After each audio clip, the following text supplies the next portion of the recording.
할렐루야, 성도 여러분 안녕하세요. 4월 6일입니다. 부활 주일은 어떻게 다들 잘 보내셨습니까? 예수님의 부활이 우리의 부활이 되고 예수님의 영광이 우리의 영광으로 온전히 나타나는 그런 귀한 은혜가 있으셨기를 축복합니다. 오늘 4월 6일 월요일 우리는 마가복음 13장과 14장 말씀 계속해서 읽게 되겠습니다. 오늘 마가복음 13장의 말씀은 예수님의 종말 설교라고 할 수 있겠는데요. 성전이 파괴될 것에 대한 예언, 그리고 마지막 때에 대한 징조, 또 제자의 태도를 함께 다루고 있습니다. 마가복음 14장은 이제 본격적으로 예수님의 고난이 시작되는 내용을 담습니다. 향유 사건, 유월절과 최후의 만찬, 겟세마네의 기도 등등이 나오게 되는데요. 자, 이 말씀들 함께 읽어가면서 또 우리 주님의 은혜 누릴 수 있기를 축복합니다. 자, 마가복음 13장입니다. 예수님이 성전에서 나오실 때 제자 가운데 하나가 예수님께 말씀드린다. 선생님 보십시오. 돌들이 어마어마합니다. 건물들도 어마어마합니다. 예수님이 그에게 말씀하셨다. 그대가 이 큰 건물들을 보고 있나요? 여기에 있는 돌 하나도 다른 돌 위에 아예 남아있지 못할 겁니다. 완전히 허물어지고야 말 겁니다. 성전 맞은편 올리브산에 예수님이 앉아 계실 때 베드로와 야고보와 요한과 안드레가 따로 예수님께 상세히 여쭈어 보았다. 저희에게 말씀해 주세요. 이런 일이 언제 일어나겠습니까? 이 모든 일이 머지않아 이루어지려고 할 때 그 징조는 무엇이겠습니까? 예수님이 그들에게 말씀하기 시작하셨다. 그 누구에게도 속아 헤매지 않도록 조심하세요. 많은 사람이 내 이름으로 와서 바로 내가 그다 하고 말할 겁니다. 그렇게 해서 많은 사람을 속여 헤매게 할 겁니다. 전쟁 소식들과 전쟁 소문들을 듣더라도 놀라지 마세요.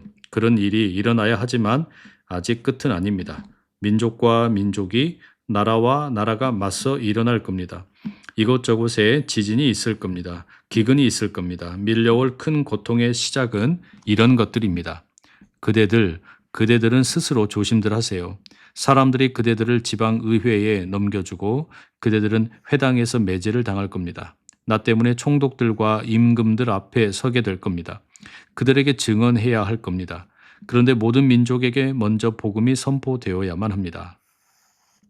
사람들이 그대들을 끌고 가서 넘겨줄 때 무엇을 말해야 할지 미리 걱정하지 마세요. 그 시간에 무엇이든지 받은 대로 말하세요. 말은 그대들이 하는 것이 아닙니다. 성령님이 하십니다. 형제가 형제를, 아버지가 자녀를 죽음에 넘겨줄 겁니다. 자녀가 부모에게 들고 일어나서 그들을 죽게 할 겁니다.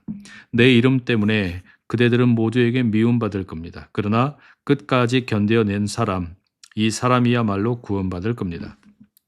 황폐하게 하는 혐오스러운 것을 세워두어서는 안 될 곳에 세워둔 것을 그대들이 본다고 합시다. 읽는 사람은 잘 생각하기 바랍니다. 그때의 유대야에 있는 사람들은 산으로 달아나야 합니다. 옥상 위에 있는 사람은 내려오지 말아야 합니다. 집 안에서 무엇을 꺼내오려고 집 안으로 들어가지도 말아야 합니다. 들에 있는 사람은 겉옷을 집어오려고 뒤쪽으로 돌이키지 말아야 합니다. 끝장입니다. 그런 날들에 아이 가진 여자와 젖먹이는 여자들은 이런 일이 겨울에 일어나지 않도록 기도하세요. 그런 날들에는 큰 어려움이 있을 것이니까요. 그 정도로 큰 어려움은 하나님이 세상을 창조하신 창조의 시작 때부터 이제까지 없었고 앞으로도 절대로 없을 겁니다. 주님이 그런 날들을 줄여주지 않으신다면 아무도 구원받지 못할 겁니다. 그렇지만 선택하신 사람들 때문에 주님이 그런 날들을 줄여주셨습니다. 그때 누군가가 그대들에게 보세요, 여기 그리스도께서 계십니다. 보세요, 저기 계십니다 하고 말하더라도 믿지 마세요. 거짓 그리스도와 거짓 예언자가 여럿 일어나서 여러 징표와 놀라운 일을 보여줄 테니 말입니다. 그래서 할 수만 있다면 선택하신 사람들을 빗나가게 하려 할 것입니다. 그러므로 그대들은 조심하세요. 그대들에게 내가 미리 다 말해 주었습니다. 그러나 바로 그런 날들에 그 큰 어려움 뒤에 해가 어두워지고 달이 그 빛을 내지 않을 것입니다. 별들이 하늘에서 떨어지고 하늘에 있는 권력들이 흔들릴 것입니다. 그때에 인자가 구름에 둘러싸여 큰 능력과 영광을 드러내며 오는 것을 사람들이 볼 것입니다. 그때 천사들을 보내어 그가 선택하신 사람들을 땅끝부터 하늘 끝까지 사방에서 끌어모으실 것입니다. 무화과 나무로부터 끌어온 비유를 배우세요. 어느새 그 가지가 부드러워지고 이파리가 돋아나면 여름이 가까운 줄 그대들은 알아차립니다. 마찬가지로 또한 그대들이야말로 이런 일이 일어나는 것을 볼 때에 때가 코앞에 가까이 와 있음을 알아차리세요. 아멘. 그대들에게 말합니다. 이 세대가 사라지는 일은 절대로 없을 것입니다. 이 모든 일이 일어날 때까지는요. 하늘과 땅은 사라지겠지만 나의 말이 사라지는 일은 절대로 없을 것입니다. 바로 그 날이나 그 시각에 대해서 아는 사람은 아무도 없습니다. 하늘에 있는 천사들도 아들도 알지 못합니다. 아버지만 아십니다. 조심하세요. 정신 차리고 있으세요. 그때가 언제인지 그대들은 알지 못하니까요. 먼 길 나서는 어떤 사람의 경우와 마찬가지입니다. 그가 집을 두고 떠날 때 종들에게 저마다 고난을 주어 일을 맡깁니다. 또 문지기에게는 깨어 있으라고 명령하지요. 그러므로 깨어 있으세요. 집주인이 언제 올지 그대들은 알지 못하니까요. 저녁일지 한밤중일지 닭 울 때일지 새벽일지요. 주인이 갑자기 와서 그대들이 자고 있는 것을 보지 않도록 하세요. 내가 그대들에게 말하는 것, 그것을 나는 모든 사람에게 말합니다. 깨어 있으세요. 아멘. 14장입니다. 2일 뒤면 넘는 명절 유월절과 누룩 없는 명절 무교절이었다. 대제사장들과 율법학자들이 이를 꾸며 예수님을 붙잡아 죽일 방법을 찾고 있었다. 그들이 이렇게 말하고 있었던 것이다. 명절에는 죽이지 맙시다. 그렇게 하면 백성들이 들고 일어날 겁니다. 베다니에서 예수님이 심한 피부병 앓았던 시몬의 집에 머물실 때였다. 음식을 드시려고 비스듬히 앉아 계실 때 어떤 여자가 왔는데 값비싼 진품 나르드 향유가 담긴 고급 병을 들고 있었다. 그는 그 병을 깨뜨려 열고 기름을 예수님의 머리에 부어드렸다. 몇몇 사람은 화가 치밀어 서로 떠들어댔다. 뭘 위해 향유를 이렇게 헛되이 써버렸단 말인가요? 이 향유를 팔면 300데나리온보다 더 받았을 텐데요. 그 돈을 가난한 사람들에게 줄 수 있었을 텐데요. 그러고는 그들은 그 여자를 거세게 나무랐다. 예수님이 말씀하셨다. 그냥 놔두세요. 왜 이 여자를 성가시게 합니까? 그는 좋은 일을 내게 해 주었어요. 가난한 사람들은 늘 여러분과 함께 있어요. 그리고 여러분에게 뜻만 있으면 그들에게 잘해줄 수 있어요. 그러나 나는 늘 있는 게 아닙니다. 이 여자는 힘 닿는 데까지 했습니다. 내 몸에 향유를 미리 부은 것은 장례를 위한 것입니다. 아멘. 여러분에게 말합니다. 온 세상 어디에든 복음이 선포되는 곳에서는 이 여자가 한 일도 언급되고 그를 기억하게 될 것입니다. 가룟 사람 유다는 12 가운데 하나였는데 그가 나가서 대제사장들한테로 갔다. 그들에게 예수님을 넘겨주려는 것이었다. 그들이 듣고서 기뻐했고 유다에게 돈을 주기로 약속했다. 그래서 유다는 좋은 기회를 잡아 예수님을 넘겨줄 방법을 찾으려고 했다. 누룩 없는 명절 무교절의 첫날이었다. 넘는 명절 유월절에 양을 잡을 즈음에 제자들이 예수님께 여쭌다. 저희가 어디로 가서 넘는 명절 유월절 음식을 선생님이 드시도록 준비하기를 바라십니까? 예수님이 제자 가운데 2명을 보내며 말씀하신다. 도시 안으로 가보세요. 그러면 어떤 남자가 그대들 맞은편에서 올 텐데 물 항아리를 나르고 있을 겁니다. 그를 따라가세요. 그가 어디로 들어가든지 그 집주인에게 선생님이 이렇게 묻는다고 말하세요. 내가 머물 방이 어디 있나요? 거기서 내가 내 제자들과 함께 넘는 명절 유월절 음식을 먹으려고 하는데요. 그러면 주인이 몸소 그대들에게 위층에 있는 큰 방을 보여줄 텐데 자리를 깔아놓고 상을 차려 놓았을 겁니다. 거기서 우리가 먹도록 준비하세요. 제자들이 나가서 도시 안으로 갔다. 그들이 보니 예수님이 자기들에게 말씀하신 그대로였다. 그들은 넘는 명절 유월절 음식을 준비했다. 저녁이 되자 예수님이 12과 함께 오신다. 그들이 기대에 앉아서 먹고 있을 때 예수님이 말씀하셨다. 아멘. 그대들에게 말합니다. 그대들 가운데 하나가 나를 넘겨줄 것입니다. 그는 나하고 한 상에서 먹는 사람입니다. 제자들이 괴로워하면서 한 사람씩 예수님께 여쭈기 시작했다. 설마 저는 아니지요? 예수님이 그들에게 대답하셨다. 그대들 12 가운데 하나인데 나하고 한 솥밥 먹는 사람입니다. 인자는 떠나갑니다. 인자에 대해 성경에 적어둔 대로지요. 그렇지만 끝장입니다. 인자를 넘겨주는 바로 그 사람은 태어나지 않았더라면 좋았을 것을. 그들이 먹고 있을 때 예수님이 빵을 들어 감사 기도를 드리시고 떼어 제자들에게 주셨다. 그러고는 말씀하셨다. 받으세요. 이것은 내 몸입니다. 또 잔을 들어 감사드리시고 제자들에게 주셨다. 그리고 모두가 그 잔을 받아 마셨다. 그런 다음에 예수님이 그들에게 말씀하셨다. 이것은 내 피입니다. 많은 사람을 위해서 쏟는 언약의 피입니다. 아멘. 그대들에게 말합니다. 포도나무에서 난 것을 나는 절대로 마시지 않을 겁니다. 바로 그 날이 되어 하나님 나라에서 그것을 새로 마실 때까지는요. 그리고 그들은 찬송을 부른 뒤에 나가서 올리브 산으로 갔다. 예수님이 제자들에게 말씀하신다. 그대들 모두가 걸려 넘어질 겁니다. 성경에 이렇게 적혀 있기 때문입니다. 내가 목자를 칠 것이다. 그러면 양들이 뿔뿔이 흩어질 것이다. 그러나 내가 일으킴받아 살아난 뒤에 그대들보다 앞서 갈릴리아로 갈 겁니다. 그러자 베드로가 예수님께 말씀드렸다. 남들은 다 걸려 넘어지더라도 저만은 그렇지 않을 겁니다. 예수님이 베드로에게 말씀하신다. 아멘. 그대에게 말하는데 그대야말로 오늘 이 밤에 닭이 2번 울기 전에 3번 나를 완전히 저버릴 겁니다. 그러자 베드로가 더욱 힘주어 말했다. 제가 선생님과 함께 죽어야 한다 하더라도 선생님을 저버리는 일은 절대로 없을 것입니다. 다른 이들도 모두 그렇게 말씀드렸다. 예수님과 제자들이 어떤 곳으로 가는데 그곳 이름은 겟세마네이다. 예수님이 자기 제자들에게 말씀하신다. 내가 기도하는 동안에 여기에 앉아 있어요. 그러고는 베드로와 야고보와 요한을 함께 데려가신다.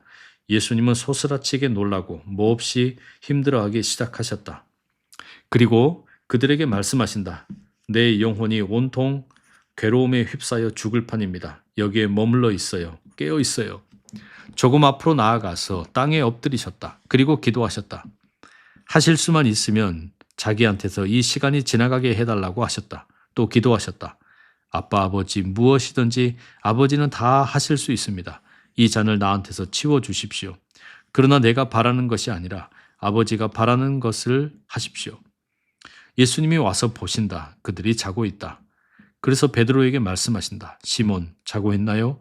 1시간도 깨어 있을 수 없었나요? 깨어 있으세요. 기도하세요.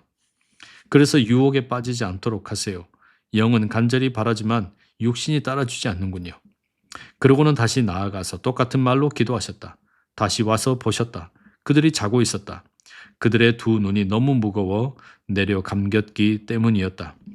그들은 예수님께 무엇이라 말씀드려야 할지 알지 못했다. 3번째로 오셔서 그들에게 말씀하신다. 이제는 자도록 해요. 푹 쉬어요. 그만하면 됐어요. 때가 왔습니다. 자, 인자가 죄인들 손에 넘겨집니다. 일어나요. 가죠.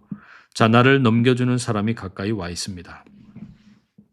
예수님의 말씀이 아직 끝나지 않았는데 그때 곧바로 12 가운데 하나인 유다가 들이닥친다.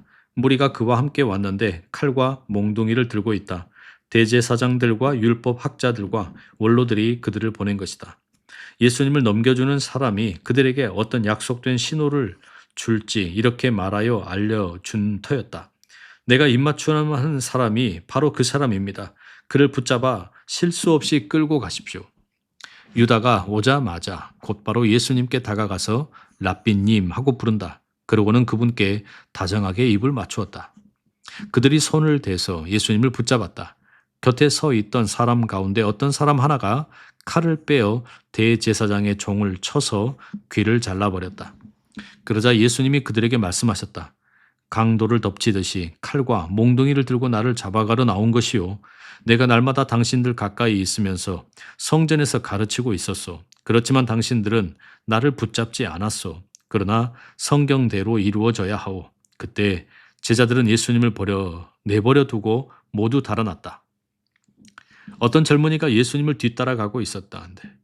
벗은 몸에 고운 천만 두르고 있었다. 사람들이 그를 붙잡으려고 한다. 그러자 그는 고운 천을 버려두고 벗은 몸으로 달아나 버렸다. 그들은 예수님을 대제사장한테로 끌고 갔다. 그러자 대제사장들과 원로들과 율법학자들이 다 모여든다. 한편 베드로는 멀찍이 떨어져서 예수님을 따라갔다. 대제사장의 집 안마당 안쪽까지 따라갔다. 거기서 대제사장의 아랫 사람들과 함께 앉아 불을 쬐며 몸을 녹이고 있었다. 대제사장들과 유대야 최고회의, 공회 전체가 예수님께 불리한 증언을 찾아내 예수님을 죽이려고 했다. 그렇지만 찾지를 못했다. 사실 많은 사람들이 예수님께 불리하게 거짓 증언을 했지만 그 증언들이 서로 맞아 떨어지지 않았다. 몇몇 사람이 일어나서 예수님께 불리하게 거짓 증언을 했다. 우리는 그가 하는 말을 확실히 들었습니다. 사람 손으로 지은 이 성전을 바로 내가 완전히 허물고 사람 손으로 짓지 않은 다른 성전을 3일 만에 짓겠다 했습니다. 그렇지만 그들의 증언도 마찬가지로 서로 맞아떨어지지 않았다. 그러자 대제사장이 일어나서 가운데 서서 예수님께 물었다. 이 사람들이 당신에게 불리하게 증언하고 있는데 대답할 말이 아예 없는 것이오. 예수님은 아무 말씀도 하지 않고 아예 답변하지 않으셨다. 대제사장이 다시 묻는다. 바로 당신이 그리스도 곧 찬송 받으실 분의 아들이란 말이오. 예수님이 대답하셨다. 내가 맞소. 당신들은 인자가 모든 것을 하실 수 있는 분의 오른쪽에 앉아 있는 것과 하늘의 구름과 함께 오는 것을 보게 될 것이요. 그러자 대제사장이 자기 옷을 잡아 찢고서 말한다. 아직도 증인들이 더 필요합니까? 하나님 모독하는 말을 여러분이 들었소. 여러분 보기에는 어떻소? 그들은 모두 예수님이 죽어 마땅하다고 판결했다. 그러자 몇몇 사람은 예수님께 침을 뱉고 예수님 얼굴을 가린 채 주먹으로 때리기 시작했다. 또 누군지 예언자처럼 알아맞혀봐라 하고 말하기 시작했다. 그런 다음에 대제사장의 아랫사람들이 예수님을 넘겨받아 뺨을 후려쳤다. 베드로가 안마당 아래쪽에 있는데 대제사장의 여자 종들 가운데 하나가 온다. 베드로가 몸을 녹이고 있는 것을 보고 그를 빤히 들여다보았다. 그리고 말한다. 당신도 역시 그 나사렛 예수와 함께 있었어요. 베드로는 아니라고 하면서 말했다. 당신이 무슨 말을 하는지 알지도 못하겠고 아예 이해하지도 못하겠네요. 그러고는 밖으로 나가서 바깥 마당에 있었다. 그러자 닭이 울었다. 그 여자 종이 베드로를 보고서 곁에 서 있던 사람들에게 다시 말하기 시작했다. 이 사람은 그들과 한통속입니다. 베드로가 다시금 아니라고 잡아댔다. 조금 지나서 곁에 서 있던 사람들이 베드로에게 말했다. 당신은 그들과 한통속인 것이 확실해요. 당신도 갈릴레아 사람이니까요. 베드로가 저주하고 맹세하기 시작했다. 당신네가 말하는 이 사람을 나는 알지 못합니다. 그러자 곧바로 두 번째로 닭이 울었다. 예수님께 들은 말씀이 그대로 베드로에게 떠올랐다. 닭이 두 번 울기 전에 그대는 3번 나를 완전히 저버릴 겁니다. 그래서 베드로는 고꾸라져 울기 시작했다. 아멘. 성도 여러분, 오늘은 우리가 마가복음 13장과 14장의 말씀 함께 읽었습니다. 이 말씀 가운데 먼저 13장 35절의 말씀 이렇게 기록되어 있죠. 그러므로 깨어 있으세요. 집주인이 언제 올지 그대들은 알지 못하니까요. 저녁일지 한밤중일지 닭 울 때일지 새벽일지요. 여러분, 종말은 미래의 사건이 아니라 현재의 삶의 태도입니다. 우리 자신이 깨어있는 신앙으로 살아가고 있는가, 이 말씀과 함께 자문해 봐야 하겠습니다. 내가 영적으로 깨어있는지 아니면 무감각해져 있는 것은 아닌지 이 말씀을 보면서 돌이켜 보시기 바랍니다. 두 번째로 14장 50절 말씀입니다. 그때 제자들은 예수님을 내버려 두고 모두 달아났다. 여러분, 우리는 십자가 앞에서 어떤 사람입니까? 제자들은 그렇게 예수님을 버리지 않겠다고 결심을 하고 또 결심했지만 그 순간이 막상 다가오자 모든 것을 버리고 무너졌습니다. 도망갔습니다. 여러분, 과연 나는 고난의 순간에도 예수님을 따를 준비가 되어 있습니까? 우리 자신을 돌아보고 그 주님의 순환의 자리, 고난의 자리 함께 할 수 있는 나인지 돌아보는 그런 우리가 되기를 소망합니다. 오늘 주신 말씀 마가복음 13장과 14장 붙들고 함께 기도하겠습니다. 사랑하는 하나님 아버지, 오늘 마가복음 13장과 14장의 말씀 우리가 함께 읽었습니다. 주님, 종말의 때에 대한 예수님의 설교 말씀을 들으며 깨닫습니다. 종말은 미래의 사건이 아니라 현재의 삶의 태도임을 깨닫습니다. 우리로 하여금 영적으로 깨어있게 하시고 무감각한 삶으로 살아가지 않도록 주님 도와 주시옵소서. 또한 주님, 십자가 앞에서 제자들은 그렇게 강하게 결심했던 것이 무색할 만큼 모두가 다 무너졌습니다. 모두 도망갔습니다. 주님, 십자가의 길, 우리 주님과 함께 걸어가는 하나님의 사람 되게 하여 주시옵소서. 우리의 연약한 믿음 붙들어 주시고 주님 손 붙잡고 나아가는 주의 백성 되게 도와 주시옵소서. 예수님의 이름으로 기도드립니다. 아멘. 성도 여러분, 4월 6일 오늘 이렇게 함께 해주셔서 감사합니다. 우리 주님의 말씀과 함께하는 남은 하루 되시고요. 내일 더 건강한 모습으로 만나 뵙겠습니다. 사랑하고 축복합니다.